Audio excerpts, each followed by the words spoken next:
So today we are going to start with force and laws of motion, new chapter, second chapter of physics. तो syllabus का ये है कि we start with force and motion. Okay, basically force क्या है और इसमें आपका inertia भी आ जाएगा. Then what are the Newton's laws of motion? Okay, and what is the inertia of body? Okay, what is the momentum? तो इन सब के basics और exactly है क्या, कुछ example से समझेंगे momentum क्या है, force acceleration में क्या relationship है. Okay, then we will end with the idea of conservation of momentum. Okay, कि momentum conservation से actually में है क्या और इसके क्या क्या applications हैं. Okay, तो ये हमारा overview है इस topic का. So what is force? Any push or pull on a body is called force. ये कोई definition नहीं है. Okay, ये just example कह सकते हो that pushing and pulling is an example of force. Okay, तो force actually exactly है क्या, इसको अभी आगे पढ़ेंगे. Okay, अभी इसको पिन पॉइंट रखते हैं. तो थोड़ी बहुत जो हमें पता है कि फोर्स क्या है, एक वेक्टर क्वांटिटी है. अगर मैं बोल रहा हूँ फोर्स एक वेक्टर क्वांटिटी है, दैट मीन्स फोर्स के पास क्या है, magnitude as well as direction. Okay, तो इसके एग्जांपल क्या हो गए आपके, पुशिंग और पुलिंग. तो अगर मैं कह रहा हूँ मैं किसी को पुश कर रहा हूँ, जैसे इस एग्जांपल में इस बच्चे को पुश कर रहा है, तो एक तो होगा वो कितनी फोर्स से इसको पुश कर रहा है. ओके, और वो किस डायरेक्शन में उसको पुश कर रहा है. Right, that means it's a vector quantity. Similarly इसको पुल कर रहा है, तो सेम वो कितनी फोर्स से इसको पुल कर रहा है, पता नहीं पुल कर रहा है या वो लेके जा रहा है. ओके, सो और किस डायरेक्शन में उसको पुल कर रहा है. ठीक है, और सिमिलरली आपका इस केस में हो जाएगा. तो अभी जो हम विजुअल ये तीन जो एग्जांपल्स देख रहे हो विजुअल में, तो इसमें है कि force can not be seen, it is just by visible effects. Okay, वो इफेक्ट्स हैं क्या, तो इसमें क्या क्या इफेक्ट्स हो रहे हैं कि किसी को पुश कर रहा है, तो दैट मीन्स क्या कर रहा है वो, उसको एक वेलोसिटी प्रोवाइड कर रहे हैं. और अगर एक भागते कुत्ते को वो पकड़ रहा है, ठीक है, तो इसका मतलब क्या कर रहा है, उसकी वेलोसिटी को कम कर रहा है. तो वेलोसिटी चेंज एक तरह का इफेक्ट हो गया जो हमें दिखाई देता है फोर्स की वजह से, कि किसी को रोकना या किसी को धक्का देना, ये सब क्या होगा, विजुअल इफेक्ट हो गया. सिमिलरली यहाँ पर भी आप देख सकते हो कि क्या है, इसकी पोजीशन ही यहाँ पर भी यही हुआ है कि एकदम से ऊपर लेकर गया. ओके, तो ये सब क्या है, विजुअल इफेक्ट्स हैं. तो force can be seen by just by visible effects, जो डेली एग्जांपल्स में आप देखते हो. ओके, तो और क्या क्या हम देखते हैं जो इफेक्ट्स हैं फोर्स के, जो हमें विजिबल होते हैं. तो first, move a stationary object body. Okay, जैसे आपने बॉल को किक करा, तो अभी बॉल क्या थी, बिल्कुल जीरो वेलोसिटी पे थी. उसने आपको किक करा तो उसको क्या मिल गया, उसको कुछ वेलोसिटी मिल गई. तो आपने क्या करा, एक स्टेशनरी ऑब्जेक्ट को मूव करा दिया. तो वो किस वजह से हुआ, क्योंकि उसने किक करा, उसने उस पर फोर्स लगाई. तो फोर्स का जो फर्स्ट इफेक्ट हो गया, that is move a stationary body. दूसरा कर सकते हैं stop a moving body. For example आपकी कार है, आपने ब्रेक अप्लाई करी, तो आपका जो भी हाइड्रोलिक सिस्टम होगा वो क्या करेगा, इसकी कुछ वेलोसिटी थी और फिर एकदम से स्टॉप पर आ गई. That means again change of velocity. तो आप स्टेशनरी बॉडी को मूव कर सकते हो, मूविंग बॉडी को स्टॉप कर सकते हो. आप किसी की स्पीड को चेंज कर सकते हो. ओके, जैसे इसी एग्जांपल में आपने स्पीड बढ़ा दी, दैट मीन्स आपने एक्सेलरेट करा, तो आपने कुछ फोर्स लगाई. ओके, आपके इंजन ने कुछ फोर्स लगाई, तो आपने क्या करा, change of speed of moving object. Then you can use the it can also be seen from change of direction of moving body. Okay, तो for example 5 metre per second से कोई बॉल आ रही है और आपने हिट करा और 5 metre per second से ही गई. लेकिन डिफरेंस क्या हुआ, डिफरेंस ये हुआ कि पहले वो इस डायरेक्शन में आ रही थी, फॉर एग्जांपल वेस्ट में आ रही थी, और अब वो ईस्ट में चली गई. सो आपने क्या करा, एक मूविंग बॉडी की डायरेक्शन चेंज कर दी. सेम एग्जांपल आप देख सकते हो जो हमने कहा था जब हमने वेलोसिटी की बात करी थी, कि अगर एक कार एक सर्कुलर ट्रैक में मूव कर रही है, ओके, तो आपको एक कॉन्स्टेंटली फोर्स लगानी पड़ेगी इसकी स्पीड चेंज करने के लिए, नहीं इसकी हर पॉइंट पे डायरेक्शन को चेंज करने के लिए. तो this is also an example of force, कि आप वो कुछ फोर्स लगा रहे हो जिसकी वजह से वो एक सर्कुलर मोशन में है, चाहे आपकी स्पीड सेम है, लाइक से 5 मीटर पर सेकंड, बट इसकी जो डायरेक्शन है वो हर सेकंड चेंज हो रही है. तो इसका मतलब हर सेकंड आपके पास यहाँ पे कोई फोर्स लग रही है. और फिफ्थ जो आप देख सकते हो, it's a change of shape of the body. For example आपने किसी सिंपल एग्जांपल ये रहा. ओके, कि आपने स्प्रिंग को क्या करा, खींचा या फिर उसको कंप्रेस करा, तो इसमें आप क्या कर रहे हो, आप उसकी शेप को चेंज कर रहे हो. Okay, so this is also the one of the influence of or the effects of force. Okay, यहाँ पे कोई doubt? Easy. No. Yes, sir. Okay next हम बात करते हैं बैलेंस्ड और अनबैलेंस्ड फोर्सेस की। ओके तो अभी जितने भी एग्जांपल्स आपने पहले देखे ना वो सारे अनबैलेंस्ड फोर्स के थे। अभी मैं बताऊंगा बैलेंस्ड फोर्स क्या है। तो अगर किसी बॉडी पर जितनी भी फोर्सेस लग रही हैं उसका जो रिजल्टेंट है, ओके दैट मीन्स उसको आप सम अप करोगे तो वो जीरो होना चाहिए। दैट मीन्स कोई कोई आपने जितने भी आपने पीछे इफेक्ट्स देखे हैं, ठीक है, अगर वो कोई भी इफेक्ट नहीं दिख रहा, ठीक है, इसका मतलब ये नहीं कि उस पर फोर्स नहीं लग रही हो सकती। ओके हो सकता है उस पर कोई फोर्स लग रही हो लेकिन कोई भी इफेक्ट ना दिखाई दे रहा हो, तो उस केस में कह सकते हैं कि हमारे पास क्या है, उस फोर्सेस का जो रिजल्टेंट है वो जीरो है। उस फोर्सेस का जो रिजल्टेंट है दैट इज जीरो। दैट और उस केस में हम कहेंगे फोर्सेस आर बैलेंस। फोर्सेस हैं लेकिन फील नहीं हो रही क्योंकि एक दूसरे को बैलेंस कर दिया। फॉर एग्जाम्पल इस केस में आप देखो, ओके तो यहाँ पर ये ब्लू टीम भी फोर्स लगा रही है और रेड टीम भी फोर्स लगा रही है, ठीक है, लेकिन अगर आप यहाँ पे देखोगे, यहाँ पे अगर टाई को प्लेस कर दूं, ओके तो ये मूव ही नहीं करेगी। तो इसका मतलब ये नहीं कि फोर्स नहीं लग रहा है, इस पे फोर्स लग रहा है लेकिन बैलेंस्ड फोर्सेस है, इसलिए कुछ कुछ इफेक्ट्स ही नहीं हो रहा, ना कोई वेलोसिटी Yes, चेंज हो रही है, ना कोई डायरेक्शन चेंज हो रही है, ओके ना कोई स्टेशनरी ऑब्जेक्ट को मूविंग में या ऑपोजिट हुआ है, ओके कुछ भी नहीं हुआ, लेकिन फोर्सेस फिर भी हैं। तो इस तरह की फोर्सेस होती हैं आपकी बैलेंस्ड फोर्सेस। ओके तो बैलेंस फोर्सेस को और डिटेल में बहुत अच्छे एग्जांपल से हम करते हैं, और उससे पहले एक देख लेते हैं अनबैलेंस फोर्स का एक एग्जांपल। सॉरी तो अनबैलेंस फोर्स में क्या हो जाएगा आपका, move a stationary body, right, stop a moving, जो भी हमने क्या देखे थे, इफेक्ट्स देखे थे, फोर्सेस के इन्फ्लुएंस देखे थे, अगर वो सब आपको दिखाई दे रहे हैं तो वो आपका एग्जांपल हो जाएगा अनबैलेंस फोर्स का। ओके स्लाइड्स में इतना ही आज कवर है। व्हाइट बोर्ड पे आते हैं जल्दी से।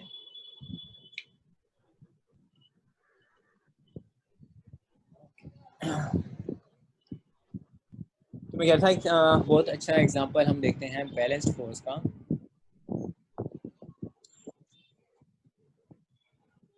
तो फॉर एग्जांपल एक टेबल है, या टेबल नहीं लेते हैं, हम लेते हैं रोड, लेते हैं रोड पे एक कार लेते हैं, ओके या बस लेते हैं, व्हाटएवर, क्या बनेगी।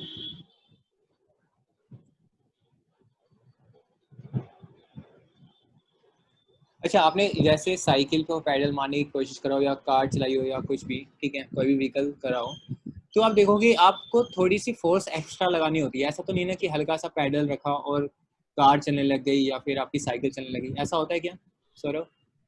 no. नहीं होता ना, लेकिन फोर्स तो आप फिर भी लगा रहे होते हो, है ना, आपने Yes, sir. थोड़ी बहुत फोर्स लगाई है लेकिन हुआ नहीं। तो होता क्या है कि आप कुछ फोर्स लगा रहे हो आगे की साइड, और सिंपल एग्जांपल कर लेते हैं, कार और पैडल छोड़ो, और सिंपल एग्जांपल कर लेते हैं।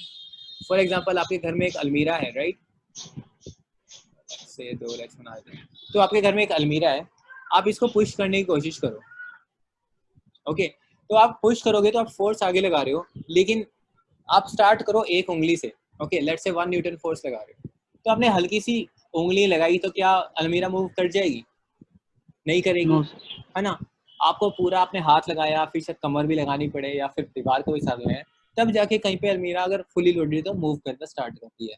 ओके तो इसका मतलब क्या है कि जब आपकी एक उंगली लगा रखी थी तो आपने फोर्स तो आगे की ओर लगा रखी है, लेकिन इसको काउंटर करने के लिए एक और फोर्स लग रही है, that is called force of friction, force of friction या फ्रिक्शनल फोर्स। ओके तो ये फोर्स कहाँ से होती है, ये फोर्स इसके बारे में इतना डिटेल में नहीं पढ़ेंगे, तो इस तरीके समझ लो कि अगर इस जो आपका फर्श है उस पर अगर मैं बहुत सारा ऑयल डाल दूं या ग्रीस डाल दूं तो क्या होगा, तो शायद आपकी उंगली से वो आगे मूव करना लग जाए, ऐसा होगा ना, क्योंकि अब क्या हो गया, अब आपका फर्श Yes. एकदम स्मूथ हो गया। तो इसका मतलब क्या है कि आपने फ्रिक्शन कम कर दिया। अगर इसी चीज को आप रोड पे ले जाओगे ना तो और ज्यादा मेहनत लगानी पड़ेगी, क्योंकि रोड पे तो किसी चीज को मूव करना और मुश्किल हो जाता है, क्योंकि उसमें क्या होता है, फोर्स ऑफ फ्रिक्शन ज्यादा होता है। तो this is one example of balance force, कि आपने एक आगे फोर्स लगा रखी है और उतनी ही फोर्स, याद रखो आपने जितनी फोर्स आगे लगी है उतनी फोर्स पीछे लगेगी, ठीक है, तभी वो बैलेंस होगा। ऐसा कभी नहीं होगा कि फोर्स ऑफ फ्रिक्शन ज्यादा हो गया, अगर ऐसा होता तो क्या होता है, ये चेयर अपने आप, ये अलमीरा अपने आप ही मूव करने लग जाती है इधर उधर, है ना। Yes, sir. okay? तो बैलेंस फोर्स में क्या है, इक्वल एंड अपोजिट फोर्स लग रही है, तभी तो रिजल्टेंट जीरो होगा। जितना आगे खींच रहे हो उतना ही पीछे खींच रहे हैं, that means resultant is zero. और क्या हो सकता है, ओके एक और फोर्स है, that is gravitational force, right.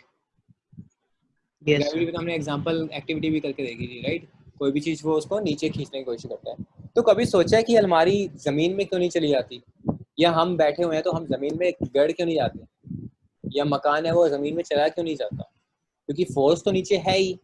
अगर वो नीचे नहीं जा रहा, अगर ये अलमीरा जमीन में नहीं जा रही, इसका मतलब कोई और भी फोर्स है जो इसको नलीफाई कर रही है, ओके। उस फोर्स को बोलते हैं हम force of reaction, force of reaction. ये हम पढ़ेंगे, Reaction. फ्लो में पढ़ेंगे और डिटेल में, ठीक है। तो दैट मीन्स ये भी क्या है, ये ग्रेविटेशन फोर्स को नलीफाई कर रही है, ठीक है। तो ये भी क्या होगी, इक्वल एंड अपोजिट। तो इस वजह से तो आपने देखा कि एक सिंपल अलमीरा अगर कोई भी फोर्स ना लगाऊं तब भी उस पर फोर्स लग रही है। एक तो ग्रेविटी फोर्स लग रही है, ग्रेविटेशनल फोर्स लग रही है, और एक रिएक्शन फोर्स लग रही है। स्टिल ये चीज स्टेशनरी है because these are the balanced forces, okay. ये क्लियर है, Yes, sir. ठीक है। और इसी इसी एग्जांपल में अनबैलेंस्ड फोर्स क्या हो जाएगा, जब आपने इसको मूव करना स्टार्ट किया तो क्या होगा, ये वाली फोर्स जो है, ये force will be greater than your force of friction. उस केस में क्या होगा, आपकी जो अलमीरा है वो फॉरवर्ड डायरेक्शन में मूव करना स्टार्ट कर देगी। तो ये एग्जांपल हो गया आपका अनबैलेंस्ड फोर्स, ठीक है, unbalanced, clear. Yes, sir. Doubt यहाँ पे। No, sir. तो अब आते हैं हम अपने मेन टॉपिक पे, that is Newton's law.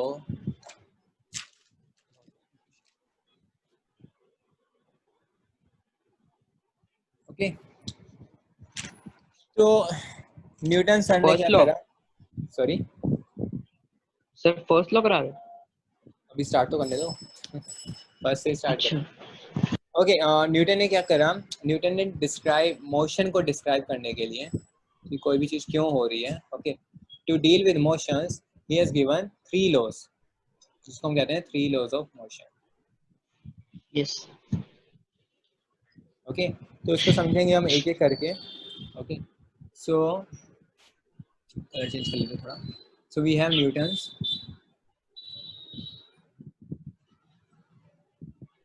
First law of motion.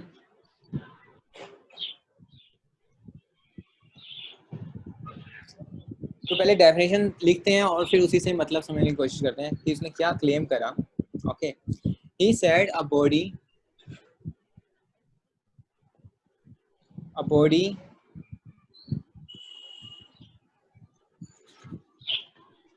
at rest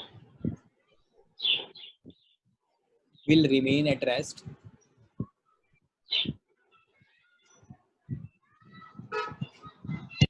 and a body in motion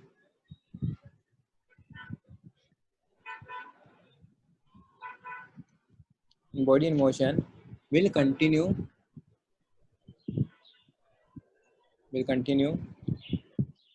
in motion in a straight line with uniform velocity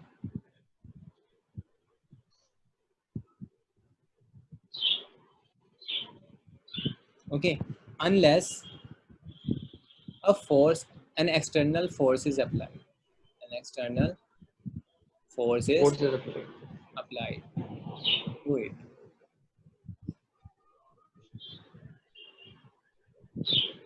okay, तो इसका मतलब क्या है, इसका मतलब है कि अगर एक बॉल सिंपल पड़ी हुई है, ओके, तो पड़ी रहेगी इनफाइनाइट टाइम के लिए जब तक इस पे कोई बाहर से कोई एक्सटर्नल फोर्स लगाता है। जैसे अगर मैं इस पे फोर्स लगाऊं, जब तक मैं फोर्स नहीं लगा रहा तो ये क्या करेगा, ये स्ट्रेस पे ही रहेगा, ओके। और अगर ये मोशन में है, अगर बॉल मोशन में है तो मोशन में ही रहेगी with constant velocity, that means uniform motion with constant velocity, और कांस्टेंट वेलोसिटी की बात कर रहा हूँ तो ऑटोमेटिकली हो जाता है कि आपकी स्पीड भी कांस्टेंट है और आपकी डायरेक्शन भी चेंज नहीं हो रही, same direction and same speed. Okay, तो वो सेम स्पीड मतलब सेम डायरेक्शन मतलब स्ट्रेट लाइन में ही वो कंटिन्यू मोशन में रहेगी अनटिल अनलेस उसको रोकने के लिए या उसको कुछ भी करने के लिए कोई फोर्स नहीं लगाता, कुछ भी मतलब उसको या तो रोकने के लिए या उसकी स्पीड तेज करने के लिए कोई अलग से फोर्स नहीं लगता। So this was the law of motion, this is the first law of motion.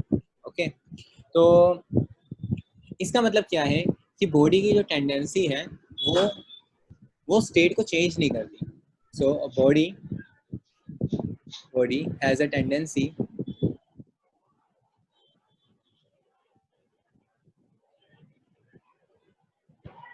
To resist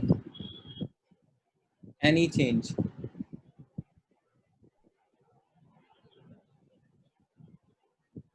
in its state of rest or of motion, uniform motion।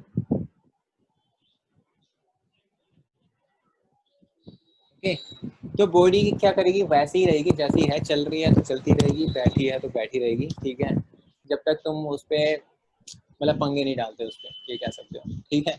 तो इस चीज को बोलते हैं हम, इस चीज को, इस प्रॉपर्टी को एक और नाम दिया जाता है, that is inertia.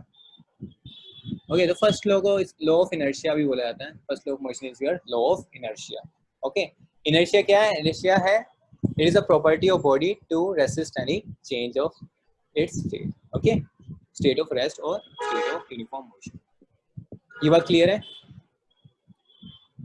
Yes sir. ये ऑब्जर्वेशन थी न्यूटन की, और मैथमेटिकली बहुत सारे एग्जांपल्स दिए, ठीक है। So this is the first law of motion. और इनर्शिया के और अच्छे एग्जांपल्स क्या हो सकते हैं? इनर्शिया के बहुत अच्छे एग्जांपल, बहुत सिंपल एग्जांपल होगा, जैसे आप बस में ट्रैवल कर रहे हो, राइट? तो आपने देखा होगा यस कि आप बैठे हुए हो और बस चल रही है, और बस ने जैसे ही ब्रेक मारी तो क्या होगा, आपको एक जर्क फील होता है।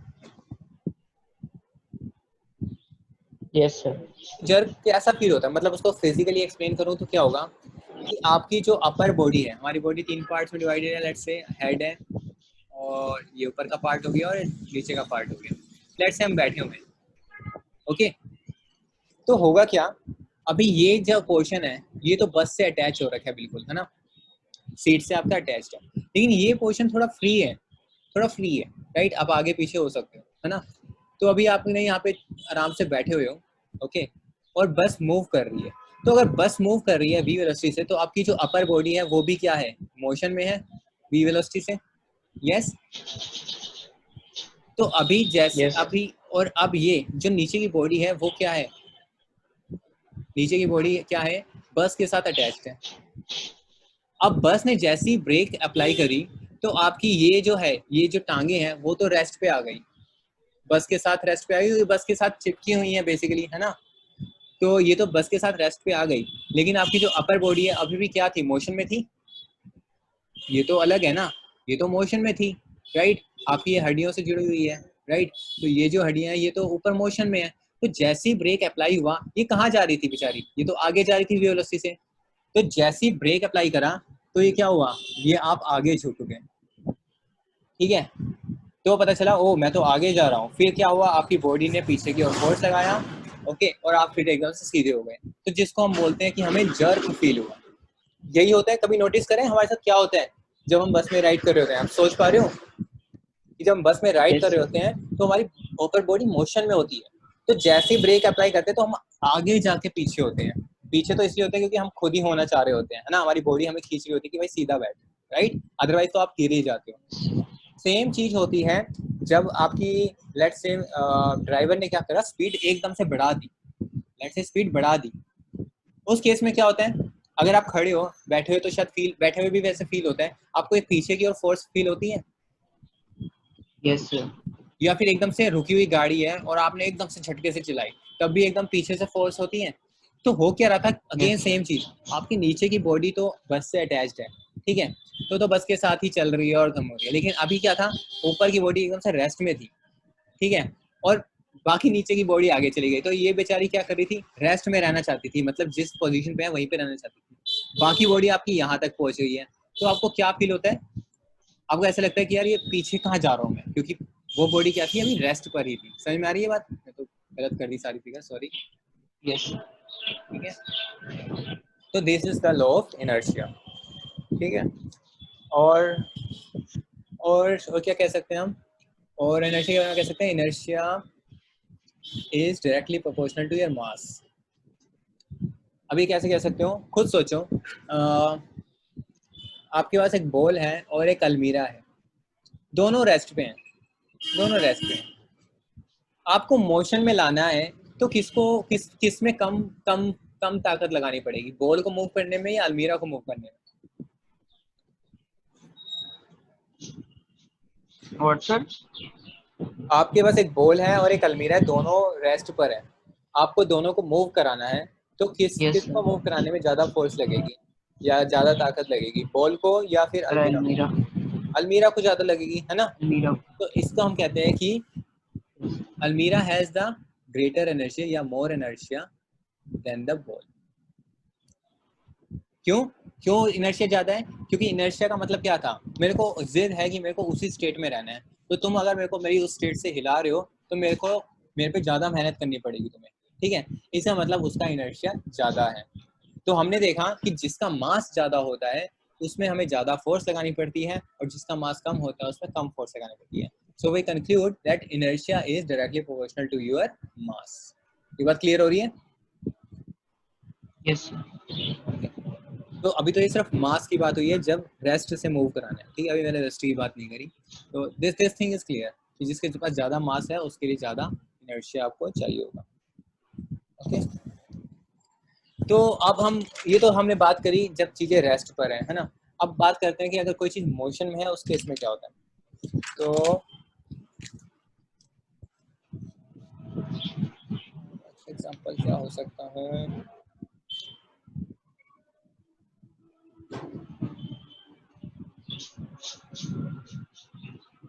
ओके, एक अच्छा एग्जांपल मिला मेरे को नोट्स में। जैसे आपका कारपेट है, राइट? कारपेट में डस्ट होते हैं, डस्ट पार्टिकल्स होते हैं। तो ये तो आपने भी Yes. करा होगा, चादर वादर झाड़ी होगी, तो उसमें क्या होता है जब आप उसको शेक करते हो, ठीक है, आप इसको गंद को निकालने के लिए शेक ही करते हो ना, तो आप शेक Yes, से sir. कैसे कैसे डस्ट रिमूव हो रहा है, कभी सोचा है? शेक से डस्ट रिमूव कैसे हो जाता है?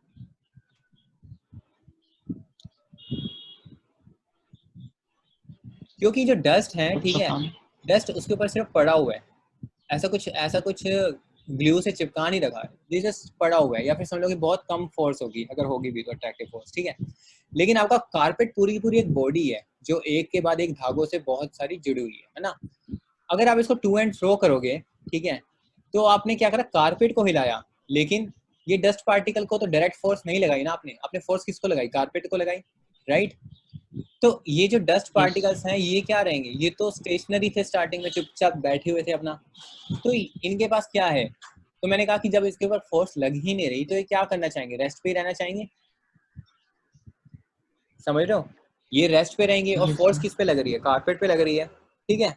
तो अगेन क्या लगेगा, इनर्शिया लगेगा, और ये क्या होगा, जैसे जैसे हमें वहां पे जर्क फील हो रहा था अपर बॉडी को, सेम चीज इसको यहाँ पर भी फील होगी, और ये क्या होंगे, रिमूव हो जाएंगे आपके, निकलने स्टार्ट हो जाएंगे। निकलने क्या मतलब, आप हिला रहे हो और वो तो बेचारे रेस्ट पे ही थे। फॉर एग्जांपल एक कारपेट है, एकदम से आप उसको नीचे गिरा दो, ठीक है, हालांकि उसमें कम फोर्स लगती है विद रिस्पेक्ट टू शेकन, लेकिन मैं एक एज्यूम कर रहा हूँ कि लेट्स से सेम फोर्स है, तो होगा क्या कि डस्ट पार्टिकल्स तो रेस्ट पर थे ना, आपने एकदम से ड्रॉप करा, तो ये तो रेस्ट पर ही रहना चाहेंगे, ये कहाँ रहना चाहेंगे, यहीं पर रहना चाहेंगे, ठीक है।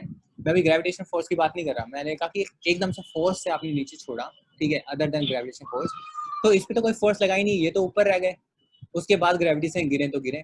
समझ में आ रहा है?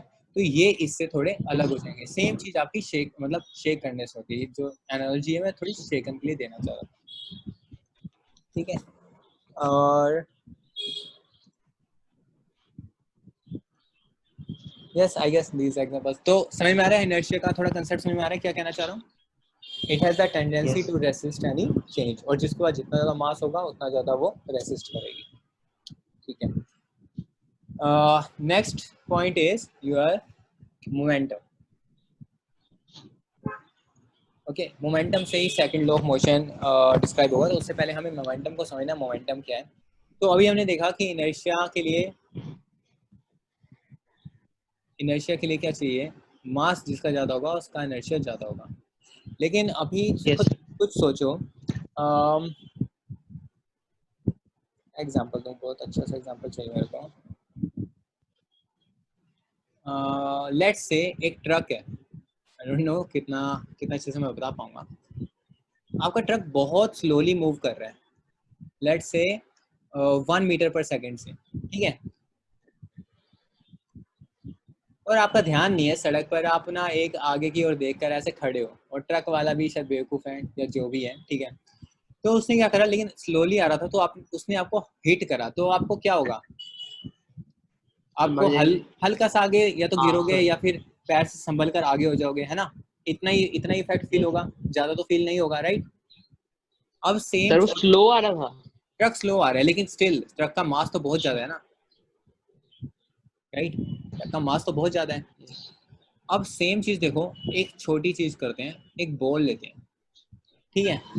एक बॉल बहुत ज्यादा स्पीड से आ रही है, let's say sure doctor fact, I don't know कितनी स्पीड से लगता था वो, 120 kilometre per hour. 170, 175. Let's say 200 kilometre per hour. Okay, और मीटर में कन्वर्ट कर लेना, ज़्यादा ही आएगा. तो अगर वो इतनी स्पीड से आपको बॉल मारेगा तो आप गिरोगे आगे, लेट्स से पीठ पे लगती है या पैर पे लगती है, ठीक है. हो सकता है निशान पड़ जाए, बट लेट्स से कि पूरी बॉडी पे एक इफेक्ट पड़ रहा है ना. तो क्या होगा? तो इससे ज़्यादा इफेक्ट होगा आपको इसमें, है ना. लेकिन इसका मास तो कम था, फिर भी आपको इफेक्ट ज़्यादा होगा. इसमें मास ज़्यादा था, फिर भी इफेक्ट कम हुआ. तो इसका मतलब सिर्फ मास इफेक्ट नहीं कर रहा, आपकी वेलोसिटी भी उतना ही इम्पोर्टेंट रोल प्ले कर रही है. ओके, तो इनर्शिया में, या फिर आप कहो कि कुछ जो फोर्स आपको लग रही है सिर्फ मास की वजह से नहीं लग रही, आपका वेलोसिटी भी उतना ही ज़्यादा इन्फ्लुएंस कर रही है. तो इसलिए we have devised a new term, momentum. Okay, momentum is defined by p.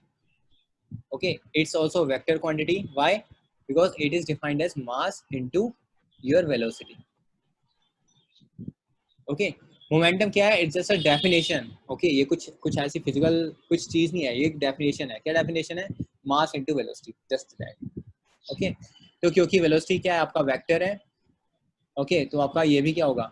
Vector होगा. ये स्केलर है आपका, तो स्केलर इनटू वेक्टर वेक्टर होता है, हमने फर्स्ट क्लास में एक बार पढ़ा था, ठीक है. सो मोमेंटम इज अ वेक्टर. तो मोमेंटम क्या? मास इनटू में वेलोसिटी. और मोमेंटम की डायरेक्शन क्या होगी? जो आपकी वेलोसिटी की डायरेक्शन होगी वही आपकी मोमेंटम की डायरेक्शन होगी, ठीक है. तो इसकी ऐसा यूनिट क्या हो गई? मास की यूनिट क्या होती है? किलोग्राम. Yes. वेलोसिटी की क्या होती है? मीटर पर सेकेंड. तो इसकी यूनिट क्या हो गई? किलोग्राम मीटर पर सेकेंड. यहाँ कोई डाउट? No. ओके.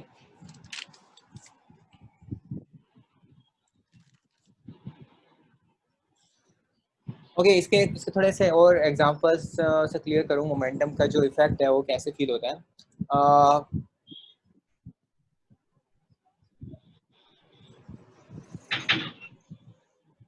और कौन सा सिंपल एग्जांपल, कोई भी हाई स्पीड एग्जांपल ले लो. ओके, फॉर एग्जांपल कि लेट्स से बॉल का एग्जांपल लेते हैं. तो अगर बैट्समैन है, ठीक है, प्ले कर रहा है, और एक बॉल आती है और बाउंस जाती है. Okay, sorry, let's say bounce जाती है. तो ये बैट्समैन क्या करेगा? ये बैट्समैन डक करेगा, नीचे झुकेगा, है ना. क्यों? क्योंकि Yes. उसको पता है कि ऑल तो बॉल का मास बहुत कम है, लेकिन जो बंदा फेंक रहा है उसको स्पीड से फेंक रहा है, राइट. तो उसका सर्वर फोड़ सकती है, अगर हेलमेट पहना हुआ है तब भी थोड़ा बहुत तो हर्ट कर ही सकती है, राइट. तो खाम खा के पंगे क्यों ले. तो ये इफेक्ट होता है आपका टोटल चीज का. सिमिलरली आप मास बढ़ा दो, तो ऐसी भी चीज कर सकते हो जिसमें मास बढ़ा दो और वेलोसिटी कम कर दो, और तब भी आप सेम इफेक्ट ला सकते हो, राइट. ला सकते हैं. फॉर एग्जांपल 1 kg की बॉल है और 200 मीटर पर सेकंड से आ रही है, तो इसका जो इफेक्ट होएगा 200 किलोग्राम मीटर पर सेकंड होगा, मोमेंटम. सिमिलरली हम क्या कर सकते हैं? 200 किलो की चीज ले सकते हैं और 1 मीटर पर सेकंड है, तो इसका इफेक्ट भी क्या होगा? 200 किलोग्राम मीटर पर सेकंड. समझ में आ रहा है? तो इसलिए सिर्फ मास इंपॉर्टेंट नहीं है आपका, वेलोसिटी भी उतनी इंपॉर्टेंट है, that's why momentum is very important.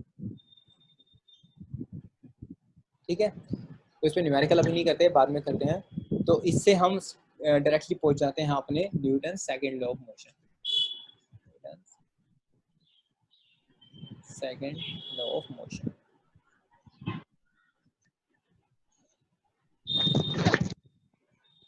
तो Newton second law of motion क्या कहता है आपका?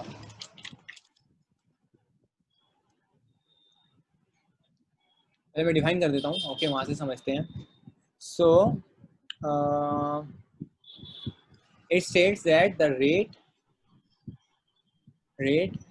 of change of momentum of a body is directly proportional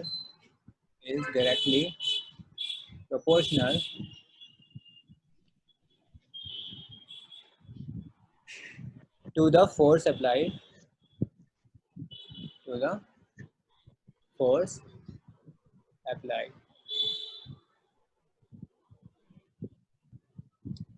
इसका मतलब मैथमेटिकली क्या है? Force is directly proportional to momentum. किसका था? So change in momentum. Rate का मतलब क्या होता है? मैंने पहले ही बताया था, रेट का मतलब क्या होता है? एक्सेलरेशन। क्या एक्सेलरेशन? रेट का मतलब क्या होता है? टाइम के रिस्पेक्ट में कोई चीज चेंज रेट। होना, राइट? टाइम के यस सर, यस। रिस्पेक्ट चीज चेंज होना। So force is directly proportional to, किसके प्रोपोर्शनल था? Rate of change of momentum. सिर्फ चेंज ऑफ मोमेंटम नहीं, rate of change of momentum. So आपका टाइम फैक्टर भी आएगा। ओके, इसका मतलब जैसे कोई सिंपल सा एग्जांपल लूं, तो हम laws of motion, equation of motion पढ़ चुके हैं, राइट? तो अगर कोई u वेलोसिटी से जा रहा है, ओके, और लेट्स से एक बॉल थी, ठीक है, u वेलोसिटी पे है, लेट्स से रेस्ट पे है, u 0 है, इसको मैंने किक करा और इसकी वेलोसिटी हो गई कुछ v, राइट? तो u से v पर गया, यस। ठीक है, और लेट्स से ये जो मैंने फोर्स लगाई बहुत स्मॉल टाइम के लिए लगाया हुआ, किस चीज को मैं किक कर रहा हूँ, तो ऐसा तो है नहीं बिल्कुल 0 सेकंड होगा, कुछ माइक्रो सेकंड तो होगा ही होगा, राइट? तो लेट्स से कुछ टाइम के लिए मैंने इसको फोर्स लगाया, है ना?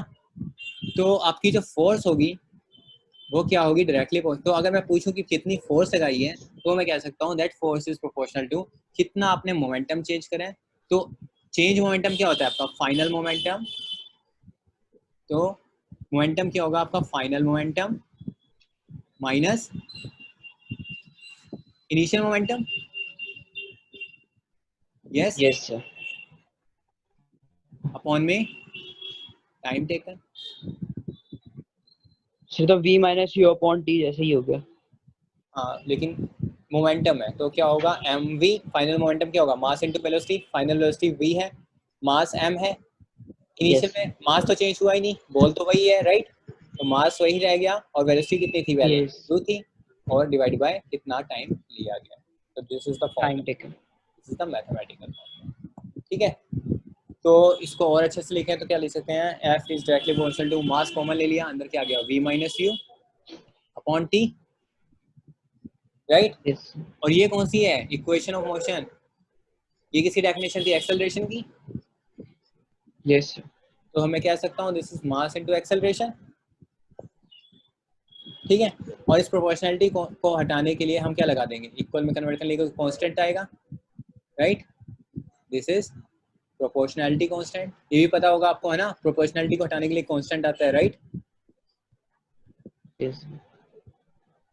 ओके, क्योंकि ये तो कह रहा है कि इतना इफेक्ट, जितना मास बढ़ाओगे उतना फोर्स बढ़ेगी, लेकिन अगर मैं कहूँ कि एग्जैक्टली कितना, तो मेरे को एक कांस्टेंट की जरूरत पड़ती है, ठीक है? और इस कांस्टेंट की वैल्यू बेसिकली 1 होती है, ठीक है? This is unity. सो हमारा जो फॉर्मूला बन गया F equals to M A. Okay, हाँ, याद रखना अगर कोई पूछे कि सेकंड लॉ ऑफ मोशन क्या है, तो कभी F equals to M A मत बोलना, ओके? ये बताऊंगा जो अच्छे अच्छे एग्जांपल्स आप आगे पढ़ोगे। It is always this formula. Newton's second law of motion is this. It is directly proportional to rate of change of momentum, not F equals to ma. It is, you can say F equals to dp by dt. ये कह सकते हो। और P क्या था? P क्या था, या डी What's पे it? मत लिखो, सॉरी कंफ्यूज हो जाएगा फिर से, छोड़ो। ये बात क्लियर हो गई मेरी बात जो मैं कहना चाह रहा हूँ, Yes, sir. ठीक है। सो हमने डिड्यूस कर लिया F equals to M A from Newton's first second law of motion. तो यहाँ से मैं ये भी लिख सकता हूँ यहाँ से मैं ये भी लिख सकता हूँ, अगर आपको फोर्स दे रखा हो, मास दे रखा हो, तो आप एक्सेलरेशन भी निकाल ही सकते हैं, है ना। तो ये भी डिड्यूस कर Yes, सकते sir. हैं, ये तो न्यूमेरिकल पर्पस के लिए आप यूज कर ही सकते हो। तो ये कह सकते हो कि acceleration produce is directly proportional to force acting on it और inversely Yes, sir. Proportional to the mass of the body, ठीक है। और अगर इसकी यूनिट निकालना हो तो यूनिट क्या हो जाएगी, मास की क्या होती है केजी, और Yes, एक्सेलरेशन sir. की क्या होती है मीटर पर सेकंड स्क्वायर। तो Meter इसकी per second SI square. Unit हो गई, या फिर हम इसको न्यूटन भी बोलते हैं, कैपिटल है। तो हम ये भी कह सकते हैं न्यूटन फोर्स लगी है, या फिर हम कह सकते हैं kilogram metre per second square force लगी है, ठीक है। Yes. इसकी एप्लीकेशन देखते हैं और फिर थोड़ा रेस्ट करते हैं, आई गेस टाइम भी होने वाला है। Okay, so what are the applications, some of the applications of Newton's second laws of motion. So मैं लिखूंगा, आप मेरे को समझाना कि कैसे हो सकता है, या फिर एक मैं बता देता हूँ, आप बाकी बताना। कैचिंग अ क्रिकेट बॉल, क्या करूँ सर, प्लीज रिपीट, क्या कह रहे थे? मैं कह रहा हूँ कि अगर मैं बोलूँ ये एक एप्लीकेशन है Newton second law of motion की, तो बता सकते हो कैसे एक क्रिकेट बॉल को कैच कैसे करते हो। मेरे को बताओ, क्रिकेट तो आपने खेला ही होगा या खेलते भी होगे, तो आप Yes, बॉल sir. को जब कैच करते हो तो कुछ हाथों के साथ कुछ अलग करते हो क्या। Yes, sir. पहले सर आर्म को पीछे ले जाते हैं backwards. आर्म को पीछे ले जाते हो, क्यों लेके जाते हो, अगर नहीं लेके जाओगे तो क्या होगा, Sir. पेन होगा, Yes, sir. होगा। एक्चुअली ये मैं पेन ऐसे होगा. ही कैच करता था पहले। ओके, मेरे को बहुत बार लगी, बाद में थोड़ा क्लियर हुआ कि हाथ पीछे ले जाते हैं, मेरे को किसी ने बताया नहीं था, मेरे को खुद से भी अकल नहीं आई थी। तो हम क्या करते हैं, हाथ को पीछे लेकर जाते हैं। तो पीछे ले जाने का क्या मतलब है, फिर तो पीछे ही पकड़ के कैच कर लेते ना, लेकिन वो तो तरीका नहीं है। हम क्या करते हैं, हम बॉल को धीरे धीरे आने देते हैं, है ना, बॉल को धीरे धीरे आने Yes, देते हैं। sir. तो हो क्या रहा है, अगर लेट्स से मैं बहुत बेकार सी ड्राइंग करूंगा, ओके बियर विद मी, आपका हाथ है और बॉल अगर बहुत स्पीड से आ रही है, दैट मीन उसके पास क्या है, मोमेंटम होगा, है ना, हाई मोमेंटम Yes, sir. होगा। तो वो क्या करेगी, जैसे ही आपके एक्ट करेगी, तो क्या होगा, अभी हमने देखा F equals to M V minus M V by T, MV minus MU upon T. Yes. ठीक है। तो ये तो बहुत ज्यादा हो गया, क्यों, क्योंकि फाइनल वेलोसिटी कितनी है, 0, और इनिशियल कुछ Yes. भी थी। तो ये तो बहुत ज़्यादा फोर्स लग जाएगी अगर ये ज़्यादा है, ठीक है। और आपने एकदम से हाथ हटा दिया तो क्या होगा, आपको तो फोर्स ज़्यादा लगेगी, तो वो आपको हर्ट करेगा। Yes, sir. Thank you. तो हम Yes. दूसरा, अगर इस चीज़ को कम करने के लिए हम क्या करेंगे, टाइम का यूज़ करेंगे। अगर लेट से इम्पैक्ट का, अगर एक तो हो गया बिल्कुल जाके हाथ ही आगे कर दिया, तो क्या होगा, टाइम ऑफ इम्पैक्ट बहुत कम रहेगा, है ना। तो आपको फोर्स Yes. ज़्यादा लगेगी, हाथ पे चोट लग जाएगी। अगर आप हाथ को धीरे धीरे पीछे ले जाना स्टार्ट, मतलब समझ रहे हो, इसकी विसिनिटी में आ गए, बॉल आपसे टच होनी स्टार्ट हो गई है, ठीक है, लेकिन आप क्या कर रहे हो, तब आप हाथ को पीछे ले जाते हो। ये नोटिस करना, आप दोबारा खेलो तो, ठीक है। बॉल टच होनी स्टार्ट Yes. हो गई है, उसके बाद धीरे धीरे पीछे ले जा रहे हो, तो आप कर क्या रहे हो, उस इम्पैक्ट का टाइम पीरियड बढ़ा रहे हो, ठीक है। अगर आप इस टाइम पीरियड को बढ़ा दोगे तो होगा क्या, फोर्स कम लगेगी, क्योंकि force is inversely proportional time आ रहा है यहाँ पर। जो इम्पैक्ट का टाइम है वो आप क्या कर रहे हो, बढ़ा रहे हो, तो इसलिए आपको क्या लगेगी, बॉल लगेगी नहीं कभी हाथ में। So this is one of the application of Newton's law of motion, second law of motion. ये बात समझ में आई, Yes. पक्का क्लियर हो गया क्यों करते हैं, हम क्या कर रहे हैं, इम्पैक्ट ऑफ Yes. टाइम को बढ़ा रहे हैं, ओके, तो उससे आपको हर्ट नहीं होगा। सेकंड एप्लीकेशन आप क्या लिख सकते हो,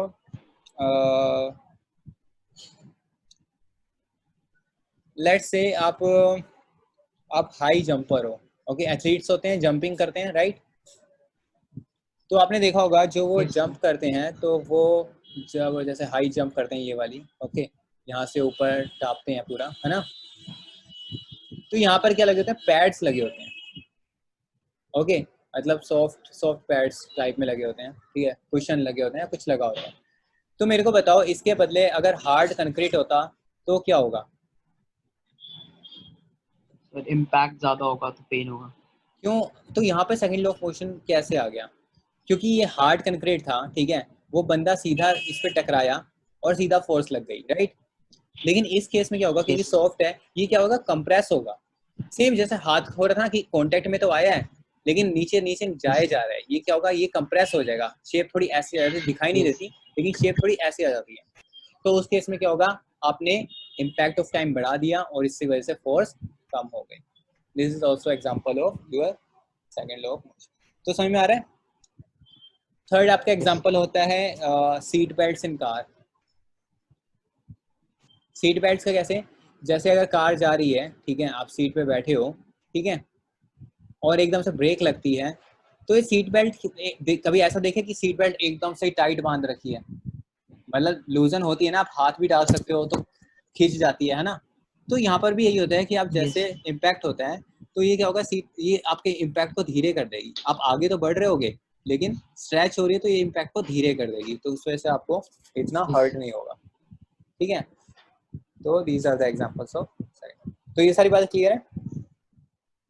यस सर। कोई डाउट अभी तक पूरी क्लास का? No sir. देख लो, कोई भी एप्लीकेशंस हो गई, डेरिवेशन हो गई, बस मोमेंटम के बारे में और first law of sir motion. एक बार ना वैसे कर दो, मतलब मैं समझ आ गया बट एक बार रिकैप्चुलेट सब कुछ। रिकैप कर दूं, इसी स्लाइड से कर दूं, है ना। Yes sir. तो न्यूटन फर्स्ट लॉ से और उससे पहले क्या था, और पहले कुछ था ही नहीं। ओके, पहले तो यही था, बैलेंस्ड फोर्स और अनबैलेंस्ड फोर्स, राइट। अनबैलेंस ये तो समझ गया। यहाँ पे कोई डिवीजन चाहिए नहीं? No sir. Okay, Newton first law of motion क्या था कि कोई भी बॉडी रेस्ट पे है तो रेस्ट पे रहेगी, मोशन में है तो मोशन में रहेगी, ठीक है, जब तक कि आप उस पर कोई फोर्स यस नहीं लगाते, ठीक है।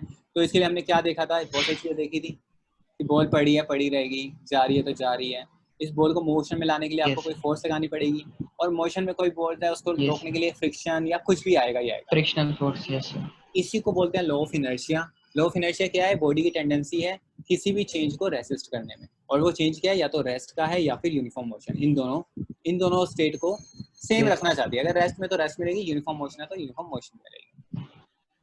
फिर हमने देखा कि इनर्शिया जो है मास पे डिपेंड कर रहा था, क्योंकि बॉल को मूव कराने में कम मेहनत लग रही है एज कम्पेयर टू योर अलमीरा।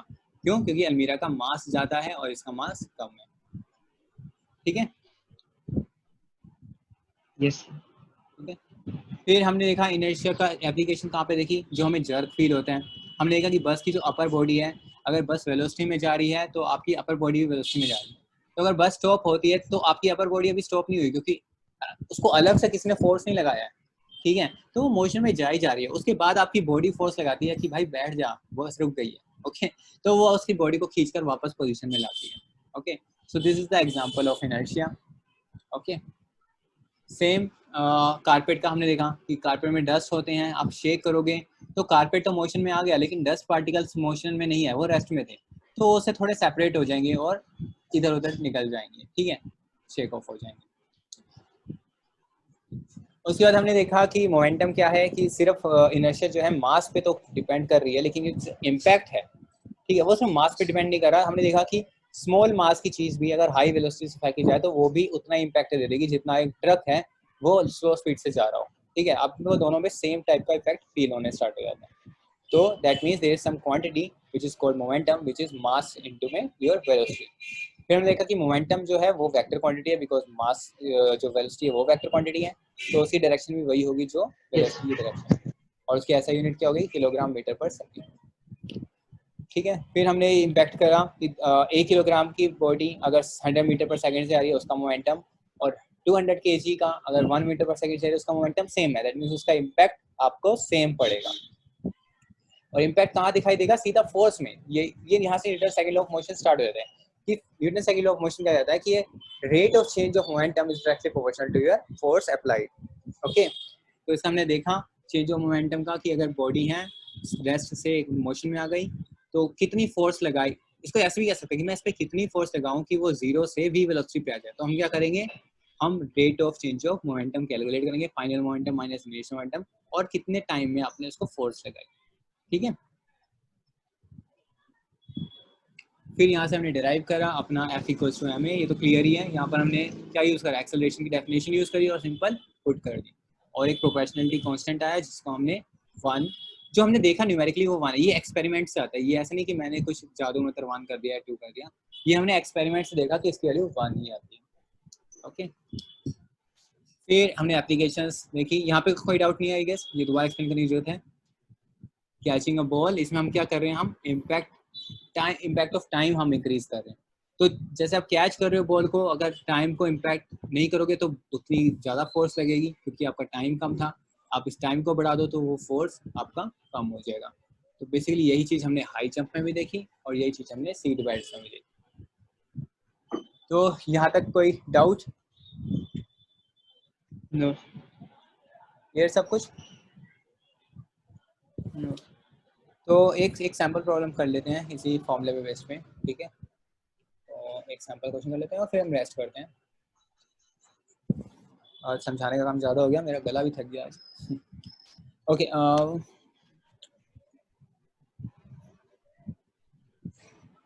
सो क्वेश्चन है, what is the acceleration of a body if 12 Newton of force is applied, okay, to to an object of mass 3 kg? Simple question है, यस। तो ये करके दिखाओ। Second, calculate the force, okay, required to move a car from rest to 30 meter per second in 10 seconds. Okay, किसी car को आपको rest से 30 metre per second पे लेके जाना है 10 सेकंड में, तो कितनी फोर्स उस पर लगाऊं अगर कार का जो मास है दैट इज 1500 केजी। तो ये 2 क्वेश्चंस करेंगे आज, और लेट्स सी, आप ट्राई करो दोनों, फिर मैं बताता हूँ अगर कोई प्रॉब्लम आ रही यस। है। नॉर्मली आपको पता ही है।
सर फर्स्ट आ गया। इसका क्या आंसर है? फर्स्ट का sir 4 metre per second square. 4 metre per second square, ठीक है। सिंपल है, एफ इक्वल्स टू एम ही लगा दिया होगा, right? Yes. You just have to divide this thing. Second करो।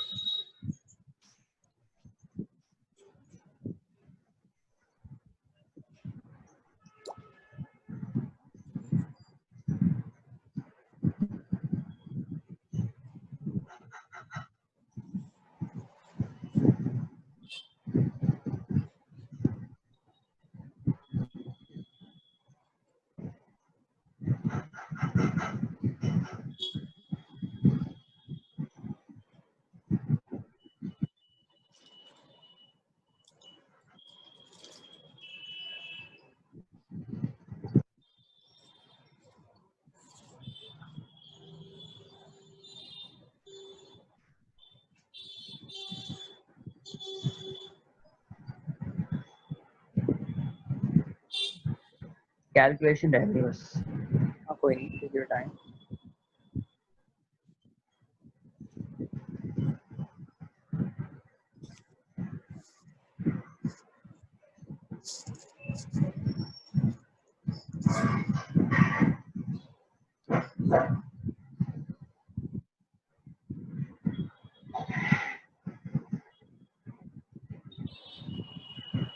Sir 4500 newton force. 4500 newton force, right. तो समझ में आ गया कैसे करना है? Yes sir.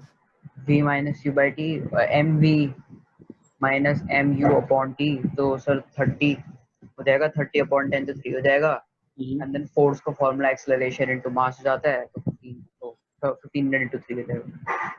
तो mv minus u by t, है ना, सिंपल। यस